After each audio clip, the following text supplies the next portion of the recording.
Hello friends, welcome to my channel daily dose with MD में आपका स्वागत है। आज की कहानी थोड़ी डरावनी है। प्रेतों के खेल से कांप उठी मेरी रूह। उन दिनों में बिहार के एक छोटे से गांव हसनपुर के अस्पताल में कार्यरत था।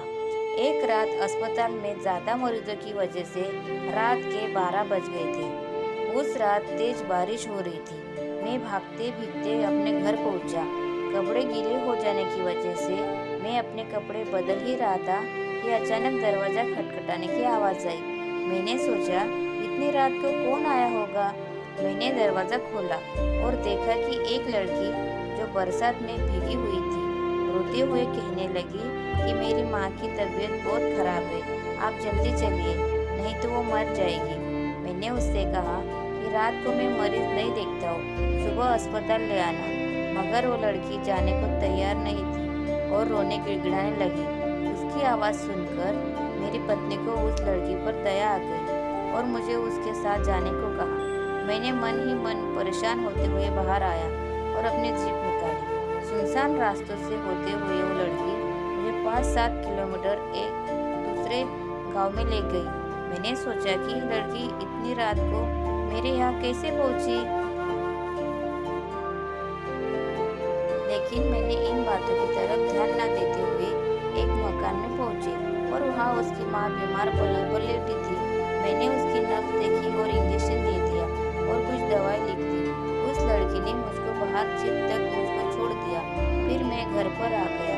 अगली सुबह मैं जब अस्पताल के लिए जाने लगा तो सोचा कि रात वाले मरीज से मिलता जाऊँ, थोड़ा सा चक्कर ही पड़ेगा रास्ते में जाने को। ये सोचकर मैं वहाँ गाँव में पहुँचा। मैं रात को जिस मकान में गया वो उस जगह पर मुझे नहीं दिखा।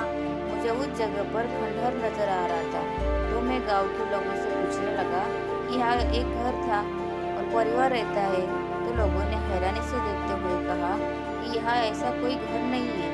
ये सुनकर मेरे रोंगटे खड़े हो गए। मैं सोचने लगा कि रात को जो मेरे साथ हुआ वो क्या था। वहाँ ये लोगों ने बताया ये प्रेत की लीला है, जो हर साल किसी एक इंसान के साथ होती है। ये तो गनीमत है कि आप जिंदा बच गए, वरना वो आत्मा आपको जिंदा नहीं छोड़ती। मैं हालांकि भूत प्रेत में ज़्यादा विश्वास नहीं करता था। मैं जब गाँव वालों के साथ उस खंडहर में पहुंचा तो उस खंडहर के बाहर मेरी जीप के पहिए के निशान थे और वो इंजेक्शन और दवा भी पड़ी थी। मैंने बिना लोगों से एक और बातें किए फिर से घर लौट आया और घर वालों को सारी बात बताई।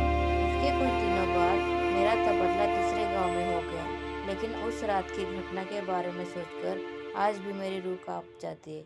तो फ्रेंड्स, आपको ये कहानी कैसी लगी प्लीज़ कमेंट में बताइएगा और मेरी वीडियो को लाइक, शेयर और सब्सक्राइब ज़रूर कीजिएगा।